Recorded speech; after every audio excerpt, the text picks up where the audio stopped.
조수미 일부 신이 주신 목소리. 조수미 이름으로 주최되는 수미족 국제성악 콩쿠르가 2024년 7월 15일에서 21일 프랑스 파리 근교에 있는 사토드라 페르테 앵보 성에서 열린다고 합니다. 수미족 국제성악 콩쿠르가 개최되면 한국이 낳은 세계적인 성악가인 조수미 입지를 다시 한번 세계에 알리는 것뿐만 아니라 유럽 무대에서 주목하는 한국의 젊은 음악인들과 클래식에 대한 관심이 적은 한국 클래식계에도 큰 활력이 되지 않을까 생각해 봅니다. 세계 톱 클래스 소프라노인 조수미 인지도는 영미권보다는 유럽 쪽에서 더 높은 편으로 신인 시절에 20세기 최고의 지휘자로 꼽히는 헤르베르트 폰 카라얀에게서 신이 내린 목소리라고 극찬받았으며 주빈 메타로부터는 100년에 한두 사람 나올까 말까한 목소리의 주인공이다 라는 찬사를 받았습니다. 조수미는 카라얀의 말년에 베르디 가면 무도회 공연 준비를 함께 했었는데 아쉽게도 공연이 올라가기 전 카라얀이 타계하였습니다. 다행히 플라시도 도밍고 등과 함께 공연 전에 먼저 녹음을 해둔 상태였었습니다. 당시 카라얀은 조수미에게 목소리를 오래도록 유지하기 위해 마술피리의 밤의 여왕 역은 맡지 말라고 조언했었는데 밤의 여왕이 워낙 높은 음을 사용하기 때문에 조수미의 목을 다칠까봐 였다고 합니다.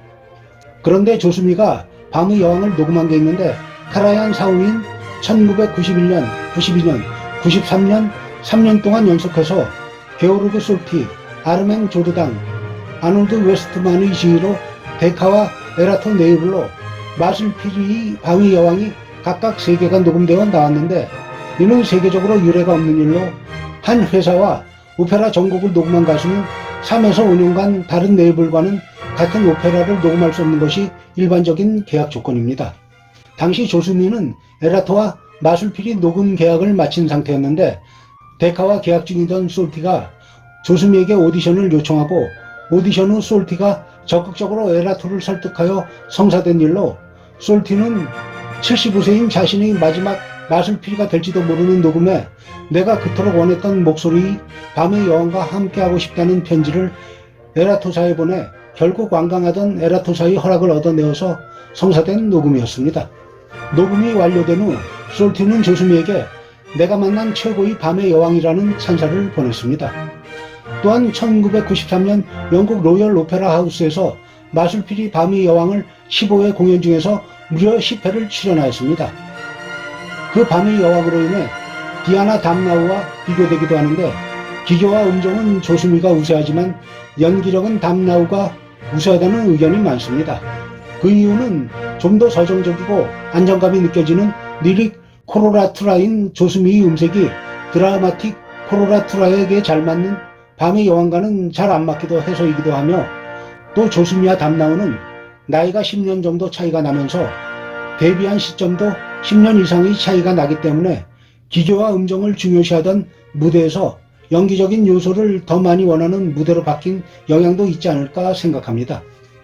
하지만 담나우는 학창시절 늘 조수미의 음반을 끼고 살았고 라디오에서 그분이 출연한 함부르크 슈타츠 오퍼의 공연을 방송해줄 때마다 빼먹지 않고 들었어요. 조수미는 제 아이돌이었어요 하고 추억했습니다. 그런데 조수미가 원래 시작한 음악교육은 성악이 아니라 피아노로 조수미의 부모님들은 제빵살이를 하는 어려운 생활 속에서도 고가의 피아노를 구입해서 어렸을 적 꿈이 성악가였던 어머니의 엄격한 훈련 아래 한글을 배우기도 전인 4살 때부터 하루에 8시간씩 피아노 연습을 했었습니다. 또한 어머니는 조수미를 임신했을 때 태교로 24시간 마리아 칼라스의 연주를 틀어놓았을 정도였다고 합니다.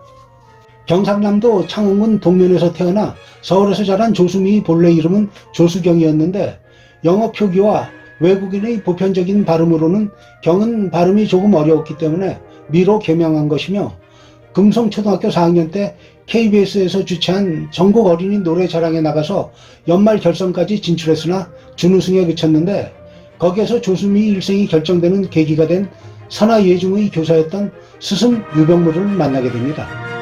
중학교 진학을 앞둔 조수미와 어머니는 전공을 성악이냐 피아노냐를 두고 고민한 끝에 성악은 변성기를 거쳐야 하고 변성기 이후 목소리가 어떻게 변할지 자신이 없었기에 피아노를 전공하기로 결정했습니다. 결정 후 조언을 구하려고 노래자랑에서 인연을 맺은 유병무를 찾아가자 유병무는 조수미 목소리는 굉장히 독특하고 만명에 한 명도 찾아보기 힘든 목소리라며 성악을 강력하게 권유하였고 이에 마음을 받고 성악을 전공하기로 결정하게 되었습니다. 이때 피아노를 전공했다면 우리는 세계적인 피아니스트 조수미를 만나고 있었을지도 모르겠습니다. 그 후 선화예중을 거쳐 선화예고에 재학 중일 때 당시 한국에서 가장 유명한 소프라노인 서울대 이경숙 교수의 레슨을 받게 되었는데 첫 레슨에서 조수미의 노래를 들은 이경숙 교수는 조수미를 끌어안고 너는 틀림없이 세계적인 성악가가 될 거야 하며 감격했다고 합니다. 그 후 일주일에 한 번씩 레슨을 받은 조수미는 서울대학교 음대 입학시험에서 서울대학교 성악과 학과 개설사상 최고의 실기 점수로 수석 입학했습니다. 그러나 대학에 입학한 후 처음 본 남자에게 대시를 해서 사귀게 되었는데 학업을 전부 제쳐두고 나이트클럽 등을 다니면서 남자친구와 보내는 시간이 많아져 성적이 급격히 떨어졌습니다. 결국 낙제 점수를 받고 학교에서 퇴학당할 상황에까지 이르자 이경숙 교수와 부모님은 반강제로 조수미를 이탈리아로 유학을 보내게 되었습니다. 다음 2부에서는 최고의 프리마돈나 조수미를 만나보겠습니다. 다시 만날 때까지 좋은 날들 보내세요.